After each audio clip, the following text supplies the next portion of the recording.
the European Union continues to try and prop up its wobbly economies on that continent, including Spain, of course, Italy, and Greece. And so far, it has had mild success. The problem spot continues to be Greece, however, where austerity measures have led to riots. So what's next for Greece and the European Union as a whole? Dr. Martin Edwards is a professor of diplomacy and international relations at Seton Hall University. He joins us to talk about that. Good morning. Good morning, Frank. Let's talk about the European Union first of all, because the problem is not only Greece and Italy and Spain and Portugal to a certain degree, but it's also the European Union. When they conceived this idea, I don't think they looked ahead that some of these nations might not follow the rules, and that's what's happened, hasn't it? No, that's absolutely true. In a sense, they didn't really see a downturn coming, to the extent that it's happened, and they created some very loose guidelines for countries to keep their budget deficits in line. But France and Germany, and this is before the crisis broke, routinely flaunted those guidelines. So when the large major countries in the EU aren't following the rules, it's hard for everyone else to want to do the same as well. Well, here's the obvious question. Didn't they see this coming? You have all these nations, different cultures, some nations spending more than the others. Didn't they see that somewhere down the road there would be a fracture in the European Union? I think that there was a whole lot of optimism when this whole project started, right? And let's just so we're clear, it's not like this was a trivial achievement to get countries to give up, their own national currencies. But it is absolutely true that this is a bit of a sticking point. What they tried to do was ask countries to keep each other informed about the status of their budget deficits.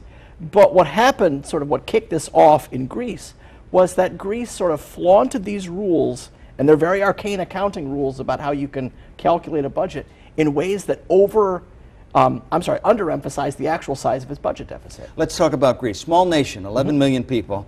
Many people have looked at Greece recently and said, well, they have all these benefits. You can retire, if I'm not mistaken, at 52 in Greece, and that's why they have this burden with social programs and so on. When did the wheels come off in Greece, and how bad is it? How bad is it? It's very bad.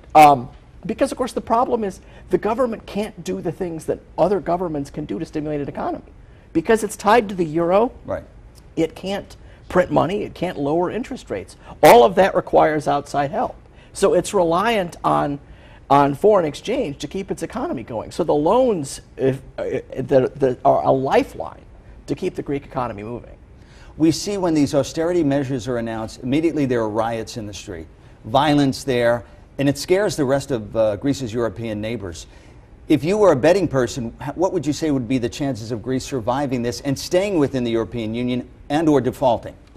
Well, this is kind of the million-dollar question, or arguably a billion-dollar question. What the issue is this, is that the government that's sort of in control of Greece right now is a coalition government, and it's very fragile. So it's very hard for it to adopt these policy changes because they're so costly domestically. It's one thing to have, in the U.S. we have people write their congressman when something doesn't happen that they like, right?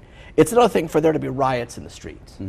So, the end game is going to revolve around the stability of that government. If that coalition breaks down, the parties on the outside, on both the far left and the far right, want nothing to do with the European Union. Is it safe to say that the Greek government has in its hands the future of the EU at this point? In a very large sense, yes. Because what would is if Greece leaves, that will obviously cause ripple effects. The EU itself will survive.